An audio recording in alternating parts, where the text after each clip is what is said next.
question is what's getting a trach like surgically? It depends why your child needs a trach. If your child is born and on day 1 and day 2 can't breathe and has a super small jaw, or you're not sure why they can't breathe, and they literally can't breathe, and you just getting to know your child, and you haven't met your surgeon and you haven't met your anesthesiologist, and you're getting whisked off to the operating room saying, there is a real risk to your child right now, and we're going to do the very best we can. That's a super frightening situation, and there's not a lot of preoperative issues because there's not a lot of time, and that happens a lot.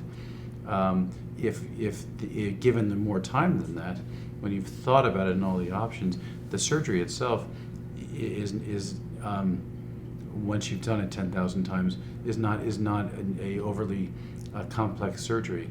It takes about an hour, and children, then they go to the ICU for about 5 days, and whenever we possibly can, we have the kids awake, but sedated, and most importantly, pain-free.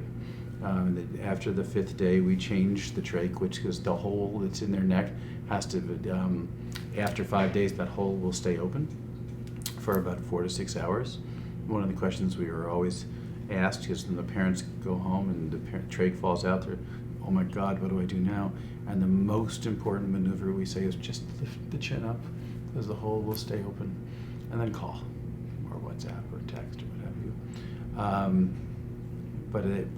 And then we have to teach the parents how to change the trach. So they're usually in the hospital for about 2 weeks. People learn in different ways.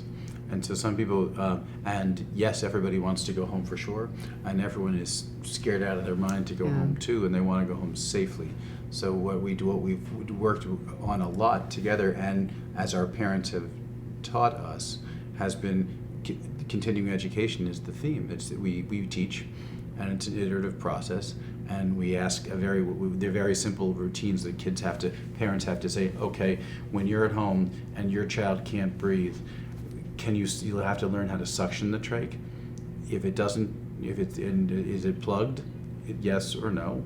If it's plugged and you can't get the plug out, you're going to need to know how to change the trach. If you can change the trach and your child still can't breathe, you need to call 911 and call CPR. So it's a very stepwise fire drill like issue, and that's, I think, having concrete tasks that they have to achieve before they go home. It does arm them with power. What we do not want these kids to do is live in a glass house. Right. We don't want the parents to live in a glass house. We want them to feel empowered, and they should feel empowered. I have, if the trach falls out, they all go home with a spare, clean trach. So if you have time, no, you don't, rub it on the back of your shoe and put it in. But you do, but if your child can't breathe, you put it in, and we deal with the rest later. And you're at the mall usually when this happens. Yeah. And you also want to really, I think, model calmness for them. They're already nervous enough as it is. So if you just keep saying to them, okay, so you take it out, so it falls. You're modeling for them that, it's a calm event. Stay calm, think it through, go, the steps that go with the video and put it back in. Instead of saying, oh my gosh.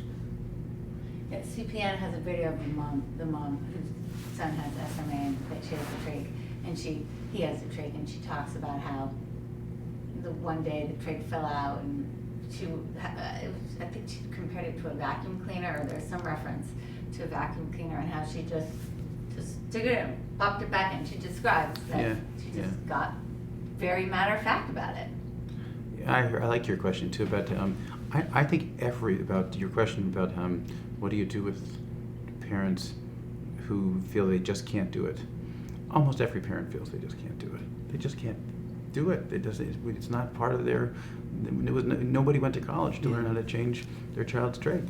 They just didn't, right? And so but what's and it's just I think what we try to do is make them know that they're not going to go home until they feel safe.